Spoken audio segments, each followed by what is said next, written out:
Good morning, everybody. We are back in Mary's kitchen this morning, and she has a wonderful process that she's going to be doing today. Tell us all about it, Miss Mary. Okay, these are rabbits we previously harvested last year. We froze them after we skinned them and cleaned them. I have them in my Instapot, and I've added salt, pepper, and some filtered water. I will be cooking these for approximately 20 minutes.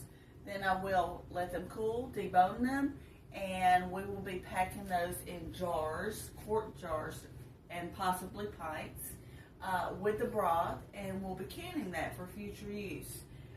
Rabbit is very tough, and so we have discovered that it needs to be pressure cooked first, and then pressure cooked again. But the end product is beyond delicious. So it does take a little time, but it's well worth it.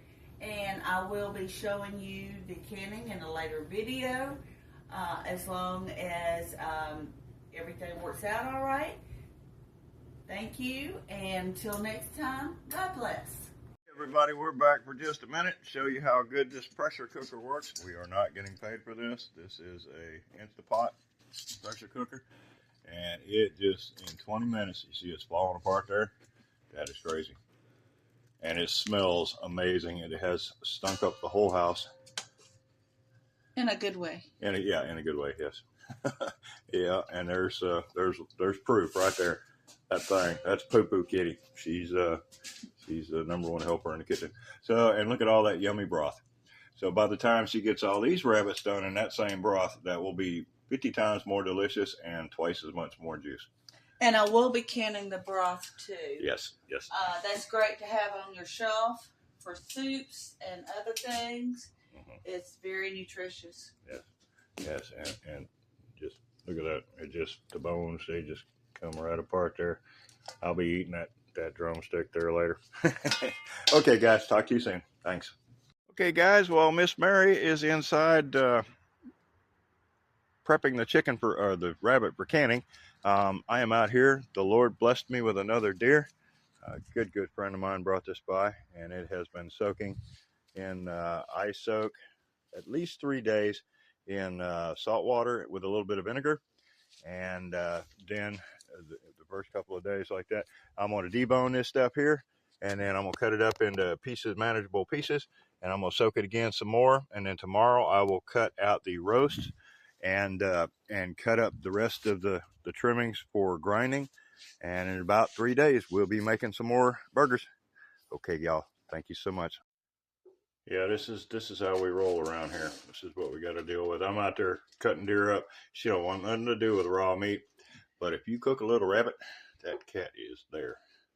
So she is through pressure cooking all the rabbits, and got about half of them deboned here. Some beautiful stuff, and it tastes so yummy. I think you increased the pressure cooking temperature on me to what, 35 minutes? I did. Okay, which made a huge difference. It is very, very tender, and it's soaking in the broth, which it will soak in overnight.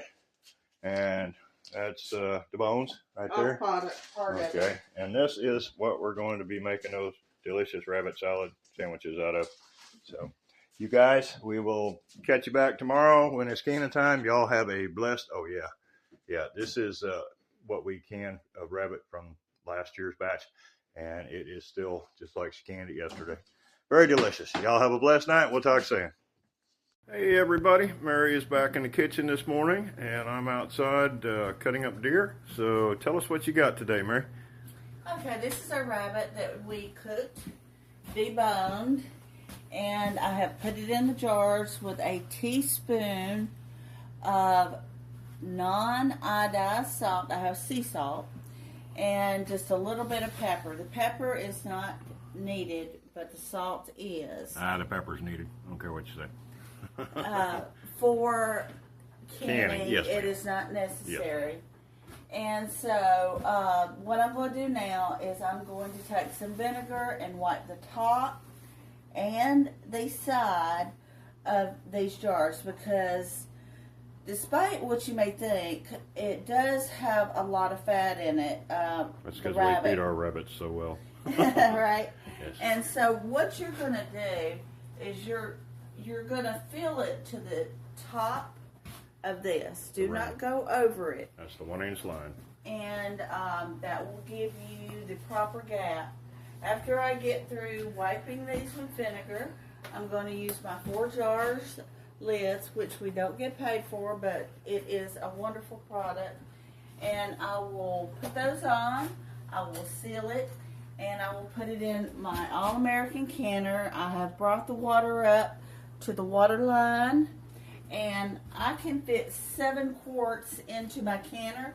I will process this at 11 pounds of pressure for 90 minutes, and I will show you how that looks when I bin it and how I set the temperature and everything. But I do want to say that this rabbit is cold right now, and so when you're canning, if your food is hot, make sure the water in the canner's hot, your jars are hot. If you're doing something cold, which we deboned this yesterday and put in the fridge, so I brought this rabbit up to room temperature, but it's still cold. My jars are cold. My rabbit is cold. My water is cold, and I will bring that up all very slowly. If you do not make sure that what you're doing is all of equal temperatures, your jars will crack. And I know that from experience. It's kind of a heartbreaking thing. Yeah. Chickens love it, though. The chickens love it. Yep. But that's where we are right now. I'm going to finish up, and then I'll come back once I get it in the canner and show you how I bin it. And then we'll start our timer at 90 minutes. Thank you, and God bless. Thanks, guys. Hi, I'm back, and my pressure canner is binning. If Sean can get a close-up, you can see the condensation and hopefully hear that. And so what I'm going to do now, it is venting. I am going to set my timer for 10 minutes. Okay, so you pressure cooked for 90 minutes after you got up to pressure, right? Right. So what's going to happen is, after this vents for 10 minutes, and please set your timer. I'm in Alabama, so I set mine, if you can see this here, I do 10 pounds of pressure. Can you see that little tin right there? Yep. And you can also see this little tin on my gauge. Actually shows 11 when she's cooking. Right, you're correct. So after the 10 minutes, what will happen is I will drop this gauge down on here, and I will wait until my gauge says 11 pounds of pressure. Then I will start by 90 minutes. Okay. And so what I've done thus far is I have slowly brought up my gauge because I didn't have cold products in there. I started on 2, then I waited a few minutes, and about 5 minutes. Brought it up to 4, then 6, then 8, then high. To slowly bring this up. That would be about 10 minutes apiece on the temperature to get it up to temperature. That's Yep. right. You don't want to crack jars with something that yummy inside. That's right. Okay. And so I didn't have enough to do another batch. What I've done is I've just put it in a bag in the freezer. The next time I'm canning a cold batch, I'll bring that rabbit out and I'll just put it in jars or whatever else I'm canning. So right now I've got several things going. As you can see, I've got sausage going. I've got meatballs in the oven. Trying to multitask.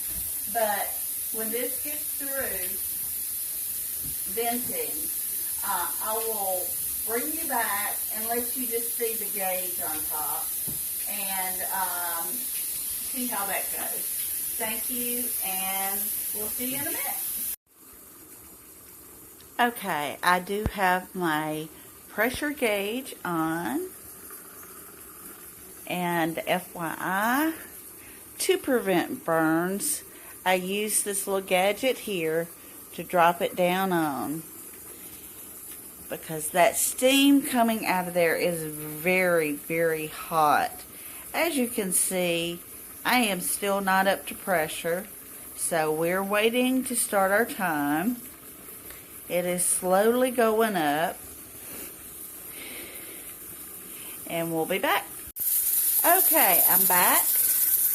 I am up to pressure, as you can see, and as you can hear, my gauge is starting to jiggle. That is normal. And what we're going to do is set our timer for 90 minutes. It is 90 minutes for quarts, and it is 75 minutes for pints. Now what I will do is I will reduce my temperature gradually to 8. You are going to reduce your temperature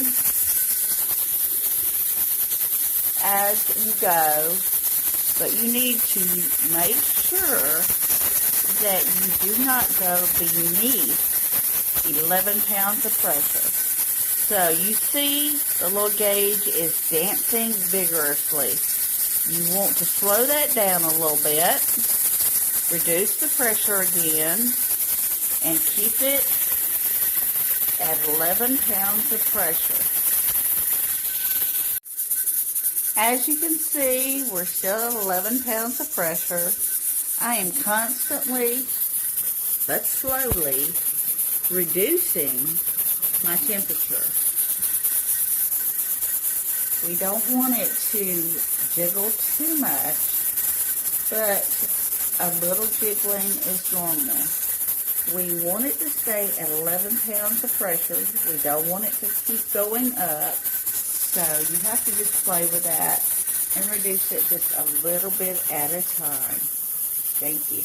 Hey everyone, we're back out here in the yard today. This is day 2 on soaking this deer down. I cut it all into stewing and canning and grinding chunks yesterday with a few roasts to make some jerky with. But you see, the smaller the chunks, the more it bleeds. So we're going to rinse this down and store it again for another 24 hours. And then tomorrow, Miss Mary is going to be canning deer. Y'all have a blessed night. The 90 minutes has elapsed since we started cooking the rabbit at 11 pounds of pressure. I have turned the heat off. I have also set a timer for 1 hour, so it has time to cool down before I remove the lid. I will probably remove this pressure gauge 10 minutes before the hour is up. That ensures that it will decompress and cool off before the lid is removed. That way ensuring that we have no cracked jars. And I will be back.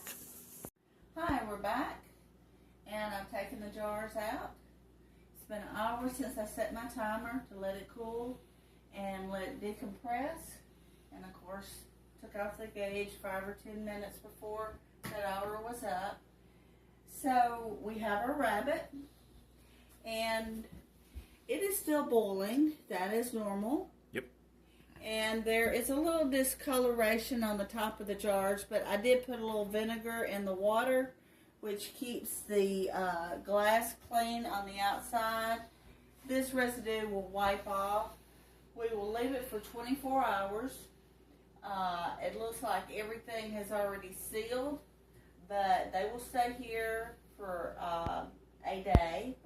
Tomorrow I will come back and take my rings off. I will wipe off the tops, and I will label it, and it will go on the shelf.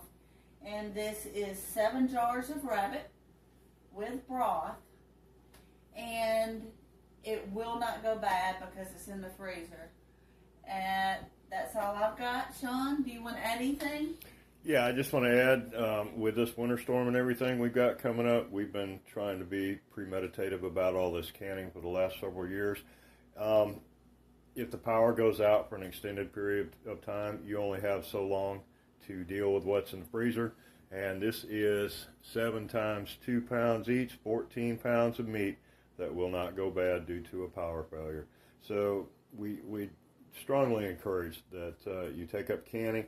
If you have any questions about canning or meat preparation or anything like that, my lovely wife would love to answer them. You just leave comments and we'll answer you right back. The deer's all sliced up, soaking one more day. I'm going to put it in the freezer tomorrow, and we'll talk to you soon. Thank you, guys. God bless. Till next time. Good morning. We're back, and it is the day after. The rabbit has sealed, and everything looks wonderful in here. I've removed the rings. The reason we do that is to make sure that we always have a good seal. If you have the ring on there, you may have a false seal and not realize it, so we just always remove those. I've cleaned up the tops of them, and I've labeled them, and I have 7 jars of rabbit. 14 pounds, 4 jars. So what we're doing next is I'm doing deer, and that will be a cold pack also, and I'll be doing that in quart jars as well. And trying to get all the meat I can and things out of the freezer that I can. Before the power outage. And before the summer hits. Because when the summer gets here, I have a hard time keeping up with all the vegetable canning. So trying to get ahead. Thank you for your time. God bless. And until we see you again. Come back and see us. Lord bless.